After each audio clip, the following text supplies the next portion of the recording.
Sir ওনার গাড়ির কাগজপত্র নাই, কাগজপত্র ছাড়াই ঘোরাঘুরি করতেছে, অথচ উল্টা আমাদেরই ভয় দেখায়। ওনার বস জানতে পারলে নাকি আমাদের চাকরি থাকবে না। তাই নাকি? এত বড় ক্ষমতা, আমাদেরও চাকরি থাকবে না? কাগজপত্র ছাড়া গাড়ি চালায় কারা জানেন? চোর বাটপার। ডাকেন, আপনার কোন বস আছে তাকে ডাকেন, দেখি তার কত বড় ক্ষমতা। থানা আসতে হইল কেন? তোর কারণে আমার থানা আসতে হইল কেন? আমি থানায় আসি না, থানা আমার বাসায় যায়। মন্ত্রীর সঙ্গে মিটিং, সেটা ক্যান্সেল করে আসতে হইল আবার। স্যার আমার কি দোষ? এরা তো কোনো কথাই শুনলো না, আমার থানা নিয়েছে। আমার পরিচয় দোষ নাই? দিছি। কি বলে? কয় কোনো মন্দির ফন্দির টাইম নেই, সাহেব ফ্যাম চিনি না। কি সাইম কি? হয় তারপর? চিনে না। কনগ্রাচুলেশন, বিশাল ক্ষমতাশালী জায়গায় তুই চলে আসছিস। বাহ! কি হচ্ছে আমার এখানে? আমার অফিসে এসে আমার সাথে কথা না বলে আপনি ওদের সাথে কথা বলতেছেন, কি আপনি?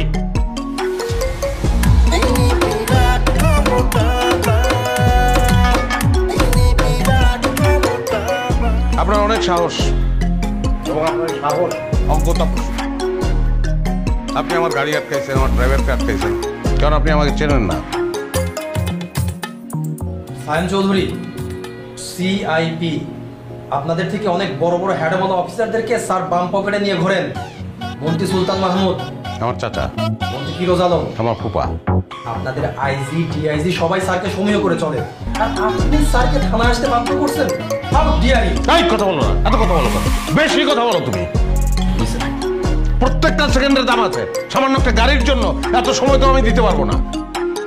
ফালতু। স্যার কি বলতে চাচ্ছেন? আগেরটা আগে, ভূমিমন্ত্রী টাইম নেই, বাদ দাও। স্যার লাঞ্চের দাওয়াত দিয়েছে। বাদ দাও। ডিআইজি পারভেজ কেমন দাও? জি স্যার।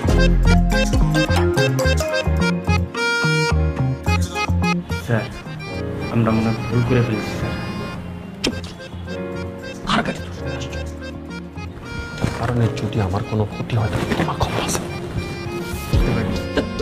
আসসালামু আলাইকুম স্যার, আপনার সাথে কথা বলবেন। স্যার। ওয়ালাইকুম আসসালাম। আমি সরি আপনাকে ফোন করতে বাধ্য হলাম। আমি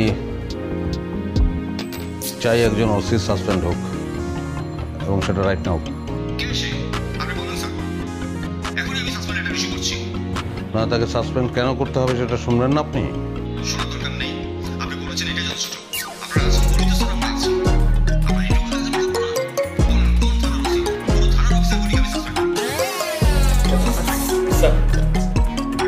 সরি, আসলে একটা মিসআন্ডারস্ট্যান্ডিং হয়ে গেছে। আচ্ছা, আমি আপনাকে পরে জানাচ্ছি।